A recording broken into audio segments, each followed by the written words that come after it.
Assalamualaikum warahmatullahi wabarakatuh. Pemirsa, kali ini kita sudah ada di episode ketiga podcast bersama BPJS Kesehatan Cabang Purwokerto. Kita akan membahas soal syarat pendaftaran peserta. Dan kali ini kita sudah bersama dengan Bapak Nur Kusaini selaku Kepala Bagian Mutu Layanan Kepesertaan. Apa kabar Bapak? Ya, alhamdulillah. Sehat semangat ya? Iya, semangat baik. terus. Ya, Bapak bagaimana mendaftar menjadi peserta PBIJK? Oh iya, jadi untuk peserta PBIJK itu adalah peserta yang penerima bantuan iuran, di mana iurannya itu kan dibayarkan oleh pemerintah pusat. Dalam hal ini pakai uang APBN. Nah, artinya semuanya itu aturannya dari pemerintah pusat. Jadi untuk pendaftaran peserta itu kewenangan dari Kementerian Sosial, karena ini mengacu dari data DTKS, kalau istilah umumnya itu data terpadu kemiskinan sosial. Jadi untuk pendaftarannya itu dari Kementerian Sosial, dalam hal ini kalau di tingkat kabupaten itu kan dinas sosial ya Mbak ya. Jadi dinas sosial itu nanti punya alat aplikasi namanya SIKNZ, di mana di situ untuk pendaftaran peserta data itu nanti akan diambil di Kementerian Sosial. Nanti Kementerian Sosial akan membuat SK keputusan peserta itu. Nanti kalau sudah ada SK-nya, dia akan diserahkan ke Kementerian Kesehatan, karena uangnya yang punya Kementerian Kesehatan.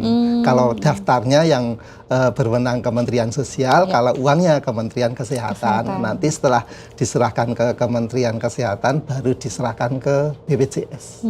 Oke. Lalu bagaimana Pak mendaftar menjadi peserta dari penduduk yang didaftarkan oleh pemerintah daerah? Nah, kalau pemerintah daerah ini uangnya dari daerah. Kalau tadi kan uangnya dari pemerintah pusat. Kalau dari daerah berarti kewenangannya dari pemerintah daerah. Dan ini dari pemerintah daerah itu nanti datanya itu bisa melalui dinas sosial ataupun dari dinas kesehatan, dinas yang ditunjuk oleh pemerintah daerah sendiri. Tapi tetap uangnya yang mempunyai dinas kesehatan. Jadi iurannya nanti oleh dinas kesehatan, baru diserahkan ke BPJS. Sama. Cuma ini tidak dikirim ke pusat, tapi cukup di daerah saja. Iya. Baik Pak, kalau tadi kita membahas soal PBI, sekarang tentang PPU ini, bagaimana mendaftar menjadi peserta PPU penyelenggara negara? Jadi kalau PPU itu kan pekerja penerima upah pegawai negeri istilahnya. Nah, ini masing-masing instansi seperti dinas mana, dinas kesehatan, dinas sosial lah, itu nanti ada masing-masing PIC-nya Mbak. Nanti pendaftarannya melalui PIC tersebut, tidak perorangan. Kalau perorangan nanti agak agak kesulitan, dan kita juga sudah ada PIC masing-masing. Jadi nanti tinggal peserta itu mengumpulkan ini saja, data pesertanya saja. Misalnya seperti KTP, kartu keluarga, misalnya untuk tunjangan anak nanti dia melampirkan kakaknya sama anaknya sampai usia 21 tahun. Kalau dia melebihi umur 21 tahun, kalau masih kuliah, dia pakai surat keterangan kuliah. Gitu. Oke, baik. Kemudian kita lanjut lagi Pak. Bagaimana untuk mendaftar menjadi peserta PPU penyelenggara negara, BUMN, BUMD, dan BU swasta? Kalau tadi kan kita bicara soal yang PNS. Betul, ya. iya. Kita bagaimana untuk yang BUMN, BUMD, dan juga swasta ya, Pak? Kalau hampir sama sih Mbak, cuma ini kalau BUMN itu kan dia badan usaha ya. Jadi badan usaha itu syaratnya hampir sama. Nanti tinggal ada, kalau perusahaan itu ada surat izin usahanya, SIUP-nya, kemudian nanti syaratnya akta pendiriannya. Yang lain untuk peserta itu tinggal melampirkan KTP, KK, dan yang lainnya. Sama, hampir sama semuanya. Kemudian ini, ketika akan mendaftar menjadi peserta PBPU atau BP selain penyelenggara negara ini Pak? Oh ya, kalau PBPU atau BP itu segmen tersendiri ya Mbak. Ya, jadi apakah dia mandiri gitu? Iya betul, jadi PBPU itu pekerja bukan penerima upah, artinya dia bekerja sendiri, dapat gaji sendiri ya untuk dirinya sendiri, artinya dia kalau di istilahnya di masyarakat umum itu mandiri, dia mandiri. Jadi syaratnya sama sebenarnya, dia KTP atau KK, nanti ada kalau Mandiri ini wajib untuk auto debit bank, Mbak. Jadi dia nanti ada lampiran fotokopi ini untuk auto debit ke banknya. Misalnya mau bank BNI bisa, BRI, BCA, Mandiri, itu kita sudah kerjasama, termasuk BCA juga.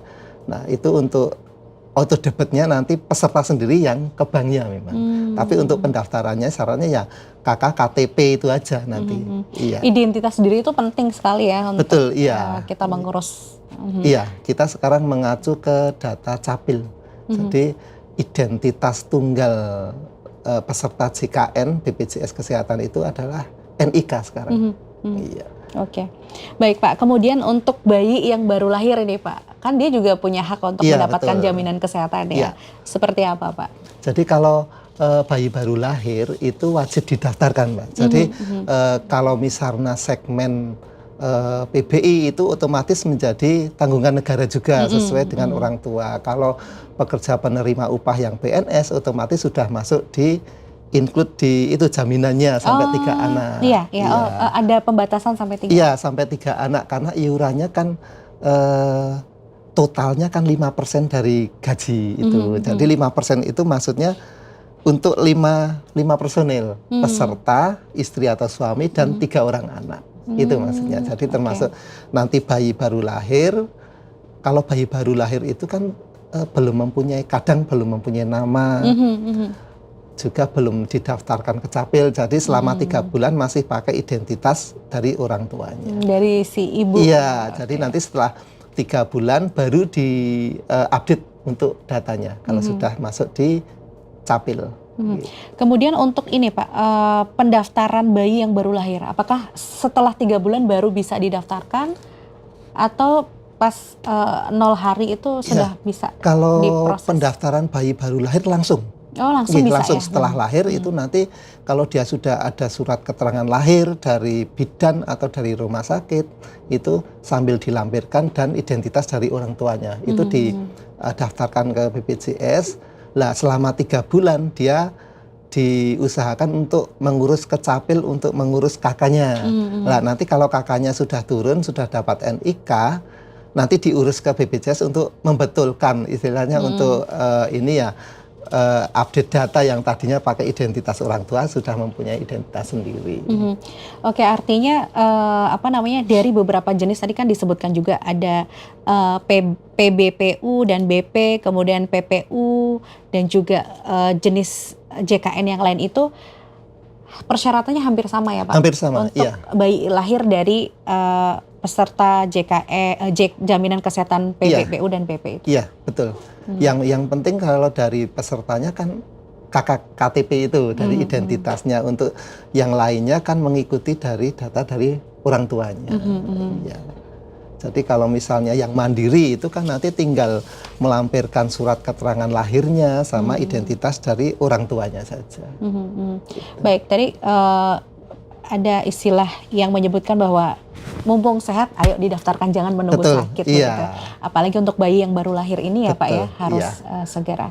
Selama ini seperti apa Pak untuk masyarakat yang mandiri, apakah mereka juga aktif mendaftarkan? Untuk masyarakat yang mandiri, jadi saat ini memang segmen yang belum mendaftar 100% itu adalah yang mandiri. Jadi kalau untuk yang segmen PBI, penerima bantuan iuran, yang pekerja penerima upah itu otomatis sudah didaftarkan ataupun mereka datang sendiri. Jadi untuk yang tersisanya ini tinggal yang mandiri memang. Nah, untuk yang mandiri ini saat ini ya belum semuanya itu punya kesadaran untuk mendaftarkan karena masih sehat, merasa masih sehat ya. Jadi memang sudah ada sih orang yang sudah mendaftar, dia mendaftar untuk jaga-jaga ya istilahnya, nanti kalau sakit saya sudah punya jaminan. Nah ini kita sosialisasi ke masyarakat yang belum menjadi peserta. Jadi baik secara langsung maupun tidak langsung kita ada lewat poster, lewat mungkin pemberitaan, mungkin lewat ini ya Lewat media podcast seperti ini ini. ya? Podcast ini Oke. kan juga bisa untuk edukasi peserta Baik. gitu. Terima kasih Pak Nur Kusaini, obrolan kita soal syarat pendaftaran peserta. Semoga tidak ada lagi keraguan dari masyarakat untuk hayu amin. daftar sebagai peserta BPJS Kesehatan. Amin. Khusus untuk cabang wilayah Purwokerto. Purwokerto. Terima kasih, sukses selalu Bapak. Terima kasih sama-sama. Demikian podcast bersama BPJS Kesehatan Cabang Purwokerto. Terima kasih atas kebersamanya dan wassalamualaikum warahmatullahi wabarakatuh.